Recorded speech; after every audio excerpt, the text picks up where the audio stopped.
Hello everyone, कैसे हो सब। मैं विशाल एक बार फिर इकोनॉमिक्स की अपनी इस सीरीज़ में आपका स्वागत करता हूँ। ठीक है, अपन इंडियन इकोनॉमिक पे बात कर रहे हैं। ठीक है, और अपन ने काफ़ी टॉपिक्स भी कवर कर लिए। आज हमारा टॉपिक रहेगा शेयर मार्केट। आज हम शेयर मार्केट के बारे में बात करेंगे। आपने देखा होगा ऑलमोस्ट हर एग्ज़ाम में एक से दो क्वेश्चन आते ही हैं शेयर मार्केट के। और आज का जो वक्त है, काफ़ी लोग इसमें पार्टिसिपेट कर रहे हैं, फुल जम के पार्टिसिपेट करते हैं। ठीक है, तो अपन देखते हैं शेयर मार्केट क्या है, कैसे काम करता है, और लोग इसमें आजकल इतना क्यों इंटरेस्ट दिखा रहे हैं। आज का अपना लेक्चर इसी के अराउंड रहेगा। पूरी डिटेल में बात करेंगे शेयर मार्केट के लिए। सबसे पहले अपन देखते हैं शेयर मार्केट के माध्यम से कंपनियां व्यापार के लिए वित्त प्राप्त करती है। बेसिकली शेयर मार्केट क्या होता है? शेयर मार्केट के माध्यम से जो भी कंपनियां होती है वो बिजनेस के लिए फाइनेंस प्राप्त करती है शेयर मार्केट से। वित्त प्राप्ति के दो माध्यम होते हैं। पहला शेयर, कोई कंपनी है उसने अपने शेयर निकाल दिए, ठीक है, अपनी हिस्सेदारी दे दी। दूसरी डेब्ट सिक्योरिटी। डेब्ट सिक्योरिटी का मतलब होता है कोई उन्होंने ऋण पत्र दे दिए, ठीक है, ऋण ले लिया। अब देखिए कोई कंपनी होती है, जैसे कंपनी एक्स है, ठीक है। अब कंपनी एक्स है, अब कंपनी चाहती है कि मैं ग्रो करूं, ठीक है।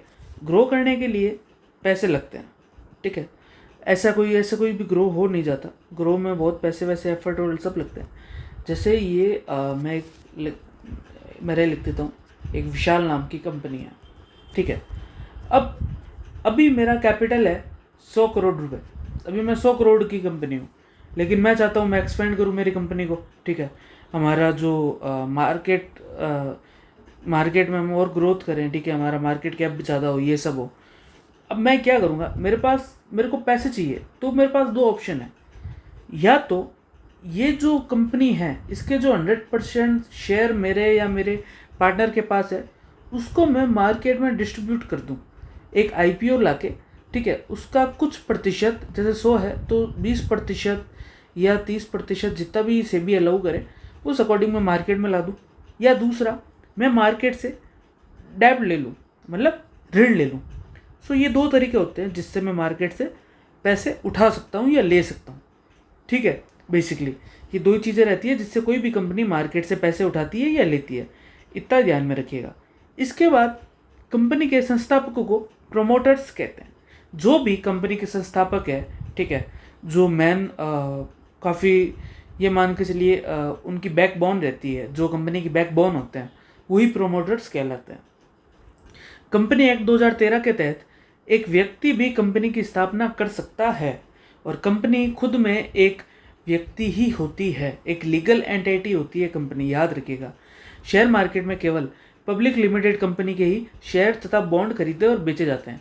अब पब्लिक लिमिटेड क्या रहता है? देखिए, कंपनियां दो तरह की आती है, कंपनियां दो तरह की बनाते हैं लोग। एक तो होती है पब्लिक लिमिटेड और एक होता है प्राइवेट लिमिटेड, ठीक है। पब्लिक लिमिटेड में क्या होता है, वो पब्लिक के लिए अवेलेबल होती है कंपनी, पब्लिक उसमें इन्वेस्ट कर सकती है और गेन कर सकती है, ठीक है, इंटरेस्ट अपन ये मान के चले उस पर प्रॉफिट अर्न कर सकती है। लेकिन प्राइवेट में क्या होता है, प्राइवेट में कुछ लिमिटेड इंस्टीट्यूशंस या कोई लिमिटेड फैमिलीज और वही इन्वेस्ट करती है, ठीक है। अब पब्लिक सेक्टर कंपनी में देखिए यह हो गया, पब्लिक सेक्टर लिमिटेड कंपनी में न्यूनतम 7 तथा अधिकतम अनलिमिटेड कितने भी शेयर होल्डर हो सकते हैं, ठीक है। आज बड़ी बड़ी पब्लिक लिमिटेड कंपनियां हैं तो इनमें बहुत अनलिमिटेड शेयर होल्डर्स होते हैं, अपन लाख 1.5 लाख इससे भी ज़्यादा होते होंगे, ठीक है। इसका कोई नहीं है, सारा डिपेंड करता है आप अपनी कंपनी की जो मार्केट वैल्यू है कितनी है, ठीक है, कितने शेयर मार्केट में है, उसके क्या प्राइजेज है शेयर के, सारी चीज़ें मिलकर ही डिपेंड ये बताता है। इसके बाद लिमिटेड कंपनी से तात्पर्य वह कंपनियां जिसमें ऋणदाता के अधिकार कंपनी की परिसंपत्तियों तक ही सीमित होते हैं, अर्थात ऋण वसूली के समय संस्थापकों की निजी परिसंपत्तियों से वसूली नहीं की जा सकती। मैंने जैसे बताया था, एक लिमिटेड होती है और एक प्राइवेट लिमिटेड होती है, ठीक है। लिमिटेड में बेनिफिट यही रहता है कि अगर कोई कंपनी ने 100 करोड़ का लोन लिया है और वो लोन नहीं चुका पा रही है, तो ये जो 100 करोड़ का लोन है, ठीक है, ये कंपनी की परिसंपत्तियां बेच के ही ले सकते हैं। लेकिन किसी भी कोई भी इसका संस्थापक है, ठीक है, या कोई भी इसका शेयर होल्डर है, उसकी निजी संपत्ति बेचकर इसको वसूल नहीं कर सकते। जबकि प्राइवेट लिमिटेड में ऐसा नहीं होता, प्राइवेट लिमिटेड में इसका उल्टा ही रहता है, ठीक है। इसके बाद अपन बात करते हैं शेयर क्या होता है, तो अपन इस पे चलते हैं। शेयर का शाब्दिक अर्थ क्या रहता है? अंश या भाग। शेयर में निवेश करने वाले को शेयर होल्डर या ओनर, स्वामी कहते हैं, ठीक है। ये सब तो आपको नॉर्मल बातें हैं, पता ही है इन्हों। शेयर होल्डर को शेयर का लाभांश दिया जाता है, ठीक है। आज कंपनी ने एक साल में या क्वार्टरली कोई प्रॉफिट आया है, ठीक है, तो बहुत कंपनीज ऐसी हैं जो लाभांश देते हैं अपने शेयर होल्डर को। वो पर शेयर पर 1 रुपये भी हो सकता है, 10 रुपये भी हो सकता है, वो डिपेंड करता है। शेयर होल्डर कंपनी के लाभ तथा हानि के भागीदार होते हैं, ठीक है। लाभ वितरण के आधार पर शेयर 2 प्रकार के होते हैं, ठीक है। अब शेयर 2 प्रकार के किस बेस पे अपन कर रहे हैं? लाभ, प्रॉफिट देने के अकॉर्डिंग, ठीक है। पहला होता है अधिमान अंश, प्रेफरेंस शेयर। दूसरा होता है क्षमता अंश, इक्विटी शेयर, ठीक है। प्रेफरेंस शेयर क्या होता है? इनको लाभ वितरण में प्राथमिकता दी जाती है, ठीक है। मताधिकार प्राप्त नहीं होते और वास्तविक स्वामी नहीं होते, ठीक है, संख्या में कम होते हैं। अब ये वो है जैसे अब हमारे घर पे कोई खाना होता है, ठीक है, आप लोगों के घर पे कोई खाना होता है, सो पहले कोई मेहमान आता है तो पहले मेहमान को देते हैं अपन खाना, क्या आप खाइए, हम तो घर वाले, हम तो कुछ भी खा लेंगे। सेम चीज़ है कि कंपनी को कोई भी प्रॉफिट हुआ है, ठीक है, सो इनको इनका लाभ पहले दिया जाता है। लेकिन घर पे फैसला मेहमान थोड़ी लेते हैं कि आज सब्जी ये बनाएंगे, बेटे ये रखेंगे, ये नहीं रखते ना। तो सेम वही चीज़ है, ये लोग कंपनी के में कोई भी अपना फैसला नहीं लेते, ये इनको सिर्फ प्रॉफिट से मतलब होता है, ये बिना प्रॉफिट लेते हैं और चुपचाप चले जाते हैं, ठीक है। जबकि इक्विटी शेयर होल्डर्स क्या करते हैं, इनको एकदम एंड में जब प्रेफरेंस शेयर वाले फ्री हो जाते हैं फिर इनको दिया जाता है और इनको मताधिकार भी प्राप्त होता है, वास्तविक स्वामी होते हैं, संख्या में अधिक होते हैं। ये हो गए घर के मेंबर, ठीक है, घर के मेंबर यही करते हैं। तो ये वो हो गए। फिर आता है बोनस शेयर। बोनस शेयर क्या होता है? देखिए, बोनस शेयर में कंपनियां शेयरधारकों को लाभांश के साथ कुछ बोनस शेयर दे देती है, ठीक है। इसके माध्यम से कंपनी लाभांश को पूंजी तथा निवेश में परिवर्तित करने का प्रयास करती है। अब ये रहता है कि किसी कंपनी के सपोज 1 लाख शेयर बाहर मार्केट में निकाले हुए हैं, ठीक है। कंपनी अच्छी खासी ग्रोथ कर रही है। पहले 1 लाख शेयर्स की वैल्यू थी, पहले एक शेयर की वैल्यू थी 100 रुपये, लेकिन अब एक शेयर की वैल्यू जंप करके सीधा 400 रुपये हो गई। तो कितनी अच्छी ग्रोथ की है इसने, ठीक है, 4x ग्रोथ की है। इस सिचुएशन में क्या करेगा कोई कंपनी अगर चाहती है तो वो अपने जो ये लाख शेयर है इसको 2 लाख कर देगी और हर शेयर की कीमत कितनी हो जाएगी? 200 रुपये। तो ये भी कर सकते हैं, लेकिन इन सब के लिए पहले सेबी से परमिशन लेनी पड़ती है। अभी हम बात करेंगे सेबी क्या होती है, किस तरह कार्य करती है, वो सारी डिटेल अपन आगे देखते हैं। ऑथराइज्ड कैपिटल क्या होता है? किसी भी संस्था में जितनी राशि के शेयर जारी करने की अनुमति मिलती है उसको ऑथराइज्ड कैपिटल कहते हैं। अब ये जो भी ऑथराइज्ड कैपिटल है इसका कौन निर्धारण करता है? ये अनुमति कौन देता है? ये अनुमति सेबी देता है, security exchange board of India, जिसको अपन आगे पढ़ेंगे, ठीक है। इशूड कैपिटल क्या होता है? इशूड कैपिटल अनुमति के पश्चात जितनी राशि के शेयर जारी किए जाते हैं उसको इशूड कैपिटल कहते हैं, ठीक है। और सब्सक्राइब्ड कैपिटल क्या होता है? सब्सक्राइब्ड कैपिटल वो होता है जितनी राशि के शेयर के आवेदन आते हैं। सपोज आज रिलायंस कंपनी है, ठीक है, एकदम न्यू मान लेते, एकदम न्यू है रिलायंस, ठीक है। वो चाहता है कि मैं 1 लाख करोड़ के शेयर लाऊं बाजार में, तो वो सेबी से बात करेगा। सेबी ने सपोज अलाउ कर दिया, ठीक है, 1 लाख करोड़ का, ठीक है। अब ऑथोराइज कैपिटल इसका हो गया 1 लाख करोड़, लेकिन उसने इशू कितना किया कि एक बार 1 लाख करोड़ में नहीं करता, एक बार सिर्फ 10,000 करोड़ ही कर देता हूँ, तो ऑथोराइज कैपिटल लिया हो गया, ठीक है।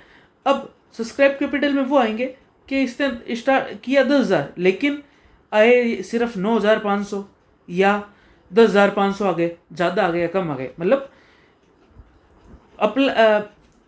दिए 10,000 लेकिन 10,000 को लेने के लिए कितना है, 11 या 10 या 9 इतना है, जितने भी है वो सब्सक्राइब कैपिटल कहलाते हैं। समझ आया ये बात? अगर एक बार और इसको रिवाइंड करके देखोगे तो आपको अच्छे से समझ आ जाएगा। ठीक है, अब आता है paid up capital. Paid up capital क्या होता है? शेयर जारी करने के बाद कंपनी को प्राप्त पूंजी। भाई शेयर जारी कर दिए, ठीक है, अब कंपनी को पैसे मिले कितने हैं वो भी तो देखना पड़ेगा ना। ठीक है, सो वो पेड अप कैपिटल होता है कि कंपनी को इतने पैसे प्राप्त हुए हैं। अब आता है आईपीओ।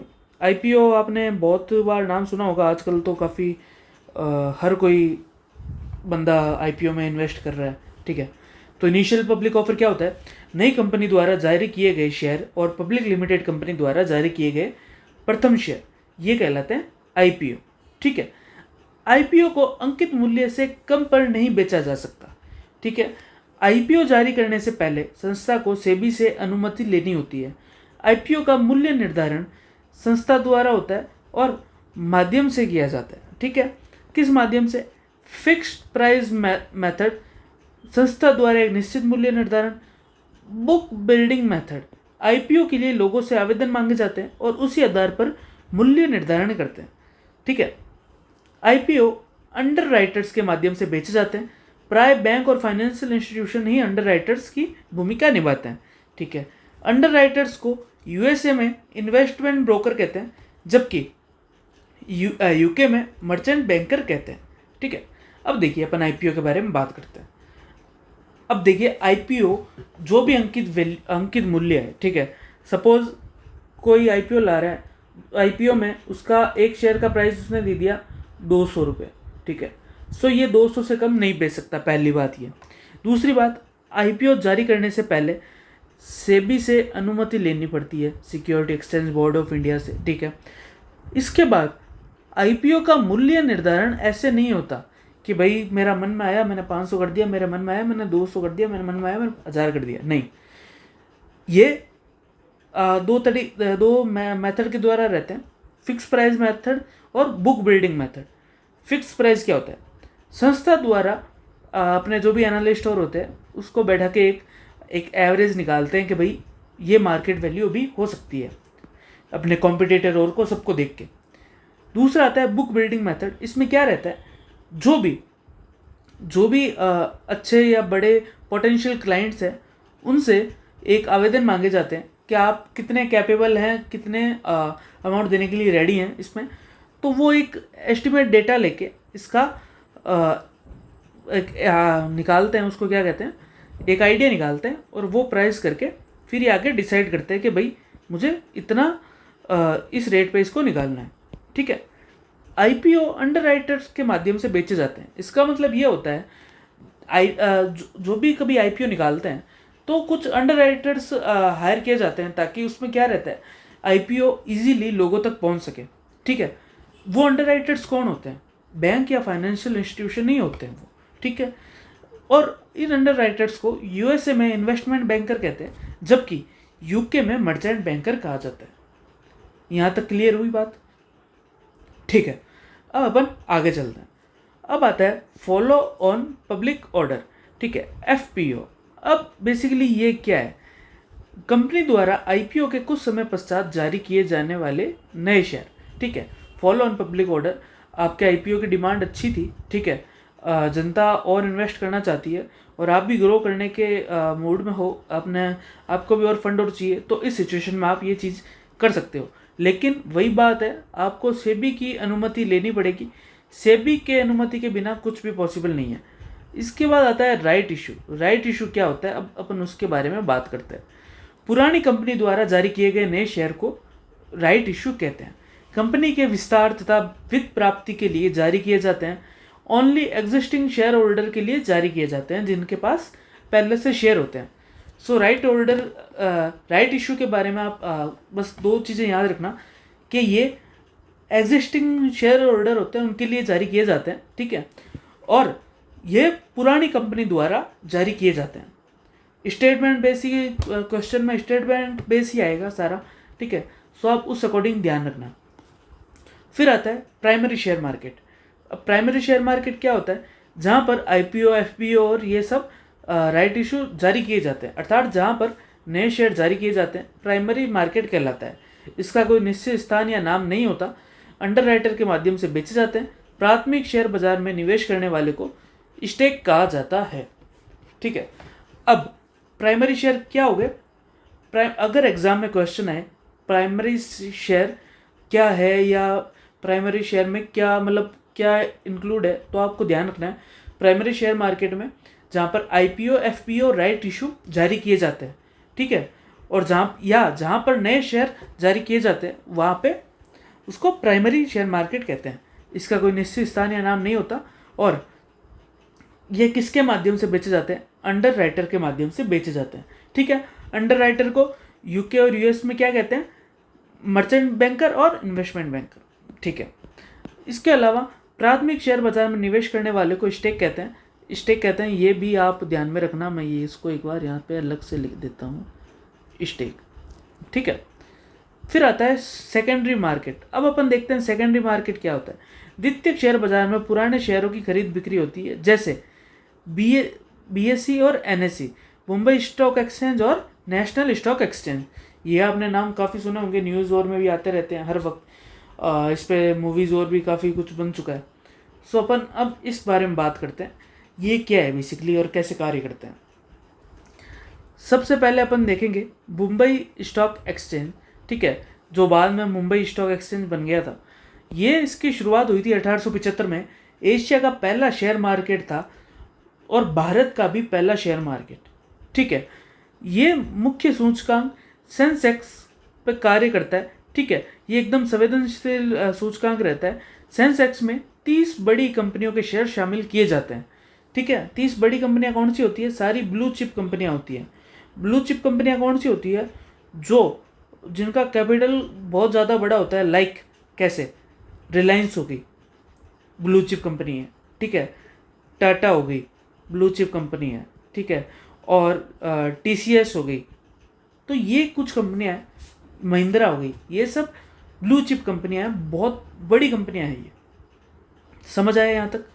ठीक है, अब अपन देखते हैं बीएसई के अन्य सूचकांक। जैसे एक अपन ने देखा सेंसेक्स। ठीक है, इसके अलावा BSE 200 आता है, जिसमें 200 बड़ी कंपनियों के शेयर शामिल होते हैं।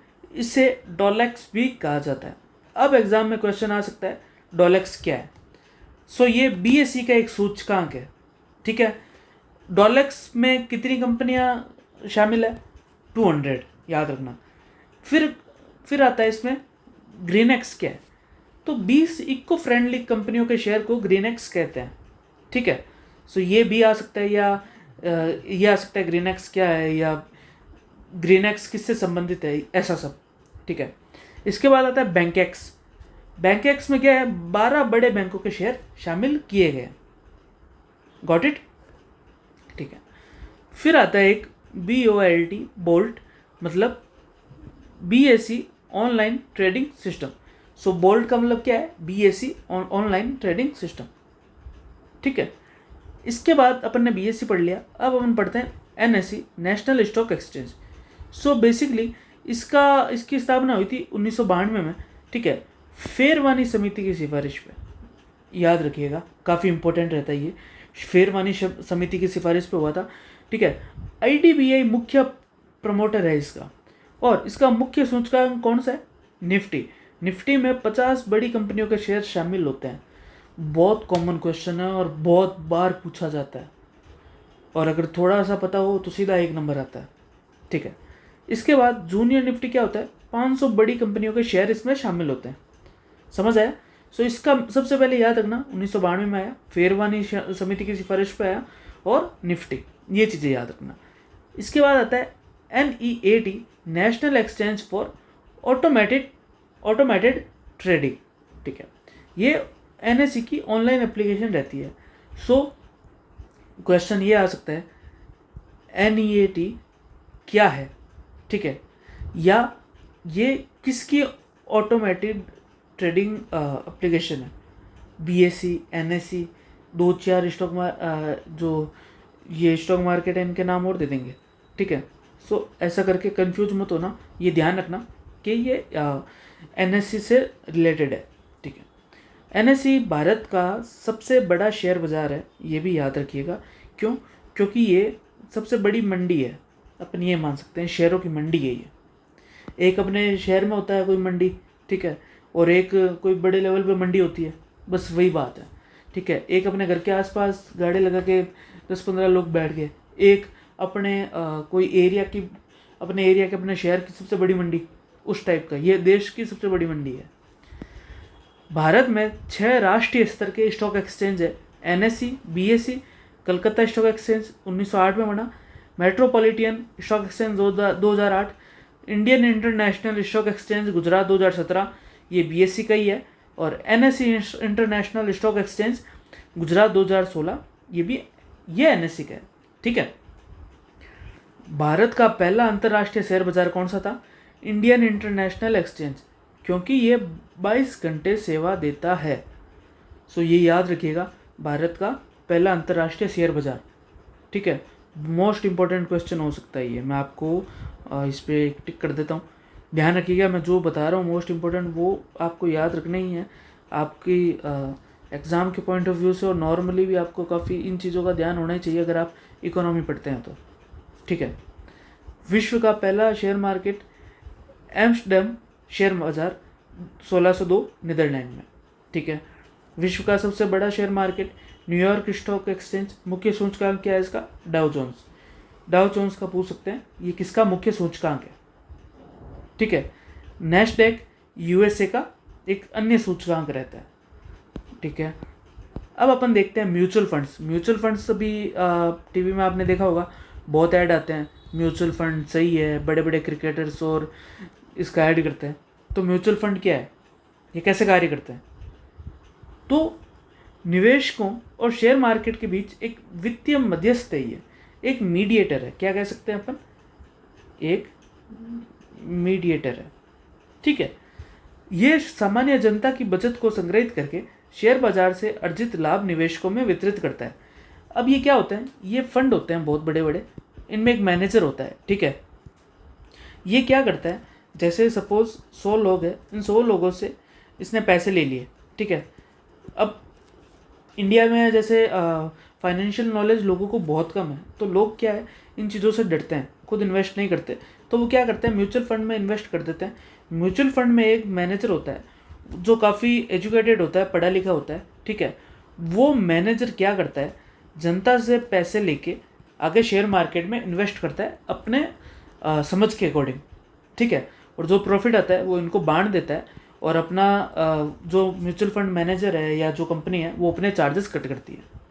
सो इसमें ये रहता है, निवेशकों को निवेश के बदले म्यूचुअल फंड यूनिट दी जाती है। इसमें यूनिट होती है जिसको नेव कहते हैं, याद रखिएगा, इसको नेव कहते हैं, ठीक है। ये अलग अलग रहती है। भारत का पहला म्यूचुअल फंड कौन सा था? Unit trust of India, UTI, 1964 में आया। SBI प्रथम बैंक था जिसने 1986 में म्यूचुअल फंड की स्थापना की।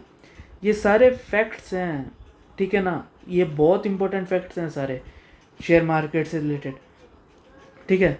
भारत का फर्स्ट म्यूचुअल फंड, ठीक है, और सेबी प्रथम SBI प्रथम बैंक था जिसने म्यूचुअल फंड की स्थापना की, ठीक है। अब निवेश के आधार पर म्यूचुअल फंड 3 प्रकार के होते हैं। कौन कौन से? इनकम म्यूचुअल फंड, बैलेंस और ग्रोथ। इनकम में क्या होता है, इसमें 20% शेयर में और 80% बॉन्ड में इन्वेस्ट करते हैं, जबकि बैलेंस में क्या रहता है, शेयर और बॉन्ड दोनों में ही 50-50% करते हैं। शेयर में क्या आ गया, इक्विटी और आ गई, ठीक है, और बॉन्ड में आ गए जैसे कोई भी डेप्ट और सिक्योरिटीज होती है वो आ गई। ग्रोथ म्यूचुअल फंड में क्या होता है, 80% शेयर और 20% बॉन्ड। म्यूचुअल फंड प्राय सुरक्षित क्षेत्र, लो रिस्क जोन में निवेश करते हैं। क्यों?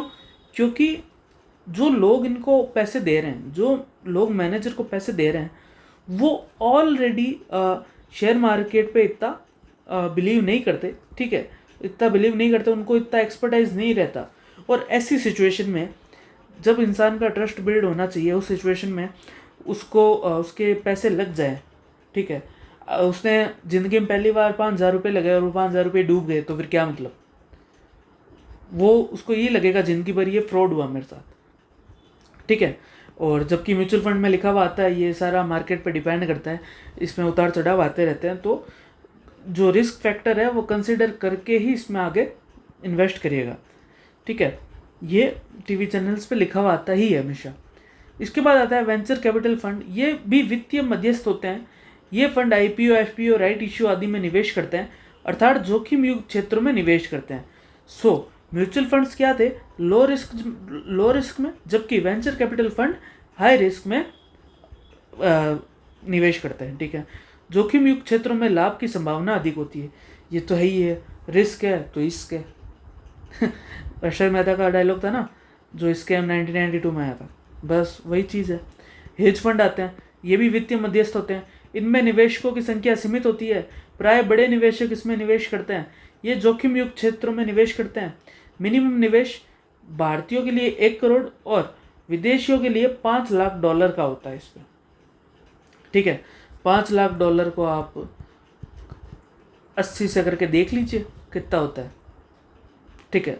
सो वही बात है, ये काफ़ी जैसे इसमें पहले लिखा हुआ था बड़े निवेशकों के लिए है, बड़े निवेशक इसमें इन्वेस्टमेंट करते हैं और रिस्क भी ज़्यादा रहता है और मिनिमम इतना करना ही पड़ता है। ये हेज फंड होते हैं। हेज फंड के लिए उदार नियम होते हैं, ठीक है। इसलिए इसको कर का स्वर्ग कहते हैं, टैक्स हेवंस कहा जाता है। क्यों? क्योंकि इसमें टैक्स में काफ़ी ये मान सकते हैं रियायत दी जाती है। इसे high risk high reward fund भी कहते हैं। सो हेज फंड को क्वेश्चन आ सकता है, ध्यान रखिएगा, ठीक है। हेज फंड को ही हाई रिस्क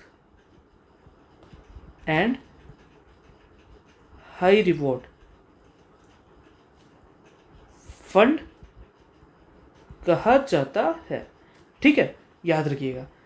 इसके बाद आता है एंजल फंड इन्वेस्टर्स। ये क्या होता है? ये वो धनी व्यक्ति होते हैं जो किसी संस्था की शुरुआत में वित्तीय सहायता उपलब्ध करवाते हैं जिसके बदले स्वामित्व प्राप्त किया जाता है। जैसे कि आपने देखा होगा अभी पीछे जब ये आ रहा था शार्क टैंक, ठीक है। सो वो क्या करते थे, कोई नया स्टार्टअप है, ठीक है, अगर उनको उसका आइडिया अच्छा लगा तो वो उसमें इन्वेस्ट करते हैं ताकि वो ग्रो हो सके बिजनेस। सो ये वही है, ये एंजल फंड इन्वेस्टर है। ये हमेशा ऐसे बिजनेस ढूंढते रहते हैं या ऐसे स्टार्टअप देखते हैं जो आगे फ्यूचर में ग्रो करने वाला है, ठीक है, और ये उसमें इन्वेस्ट करते हैं और अपना जो भी प्रॉफिट और होता है वो अर्न करते हैं। और बाकी इनको उस बिजनेस में ऐसा कोई भी नहीं होता कि भाई मैं ये करूँ वो करूँ, नहीं, इनको सिर्फ प्रॉफिट से मतलब होता है। ये अपने पैसे लगा देते हैं, बाकी काम सारा जो भी स्टार्टअप का फाउंडर हो रहा है वो करते हैं, ठीक है। प्राय यह कम अनुभवी तथा युवा के स्टार्टअप में निवेश करते हैं, ठीक है। सो मैंने जो बताया वही था। फिर आती है ऋण प्रतिभूतियाँ, डेब्ट सिक्योरिटीज़। ये टॉपिक अपन कल की क्लास में करेंगे, ठीक है। आज अपन ने ये किया शेयर मार्केट और का सारा, ठीक है। शेयर मार्केट में म्यूचुअल फंड्स और अपन ने देख लिए, ठीक है। एनएससी बीएससी भी अपन ने देख लिया, राइट इशू देख लिया, आईपीओ देख लिया, और ऑथराइज कैपिटल, बोनस शेयर के 2 प्रकार देख लिए, ठीक है। शेयर क्या होता है वो भी देख लिया, पब्लिक लिमिटेड क्या होता है वो भी देख लिया अपन ने, प्राइवेट लिमिटेड भी देख लिया, ठीक है। सो ये शेयर मार्केट था। अब इससे रिलेटेड कोई भी आपको डाउट हो तो प्लीज़ कमेंट सेक्शन में मुझे बता देना। आज के लिए इतना ही, कल मैं फिर आऊँगा, अपन आगे वाली क्लास करेंगे उससे, ठीक है। सो ऐसे करके अपन इकोनॉमिक्स कंप्लीट करते हैं। आज के लिए इतना ही। जय हिंद, जय भारत।